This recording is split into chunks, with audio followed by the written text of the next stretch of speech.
PPP తీసుకున్న వాళ్ళని మేము మా ప్రభుత్వం వచ్చాక అరెస్ట్ చేస్తామని జగన్మోహన్ రెడ్డి గారు మాట్లాడటం అనేది అత్యంత దురదృష్టము, దుర్మార్గమైన చర్య కింద భావించవలసిన అవసరం ఉంది.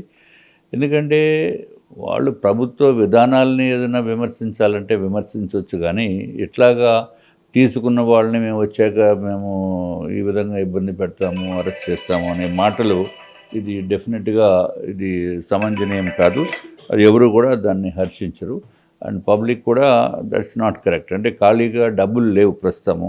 డబ్బులు లేకుండా చేసిన ఘనత, ఎక్కడ డెవలప్మెంట్ లేకుండా చేసింది జగన్మోహన్ రెడ్డి గారి పరిపాలన 5 ఇయర్స్లో కూడా అదే జరిగింది. ఒక్క ఇండస్ట్రీ రాలేదు, ఒక కొత్త ఏదన్నా కంపెనీ వచ్చిందంటే అది కూడా రాలేదు. సో ఉన్న కంపెనీలనే బయటికి పంపించేసిన ఘనత జగన్మోహన్ రెడ్డి గారిది.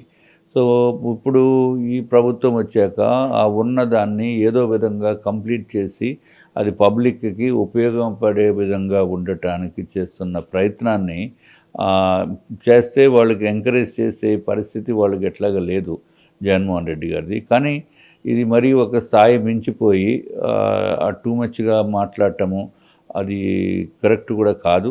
అండ్ ఎవరు కూడా దాన్ని పట్టించుకోవాల్సిన అవసరం లేదని చెప్పి మేము తెలియజేస్తున్నాం. ఎందుకంటే ఇప్పుడు జగన్మోహన్ రెడ్డి గారు ఈ పీపీపీ విధానమే తప్పు అనే మాట ఉంటే, మరి మొన్న ఢిల్లీ పార్లమెంటరీ కమిటీ కూడా వాళ్ళు ఈ విధంగా ఈ చేస్తేనే అప్రాప్రియేట్ అనేది వాళ్ళు చెప్పడం జరిగింది. అంటే ఈ పర్టికులర్ ఆంధ్ర గారి కాదు, డిఫరెంట్ మోడల్స్లో ఈ మోడల్ కూడా మంచి మోడల్ అనే ఉద్దేశము వాళ్ళు చెప్పడం జరిగింది ఓవరాల్గా.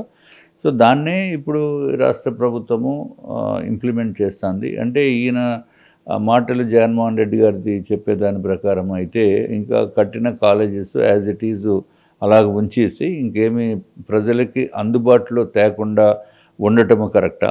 అది కరెక్ట్ కాదు. డెఫినెట్గా ఈ ప్రభుత్వము చేస్తుంది, మంచి పనులు చేస్తుంది, పబ్లిక్కి మేలు చేయాలనే ఉద్దేశం తప్ప వేరేది ఏమీ కాదు.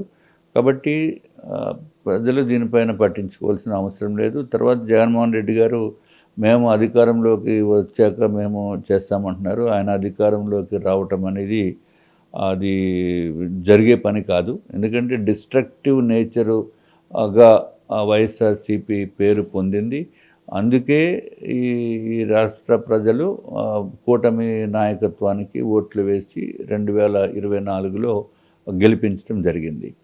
ఇప్పుడు వారు ఓడిపోయిన తర్వాత కూడా ఇంకా డిస్ట్రక్టివ్ మాటలు మాట్లాడటం అనేది అప్రాప్రియేట్ కాదు.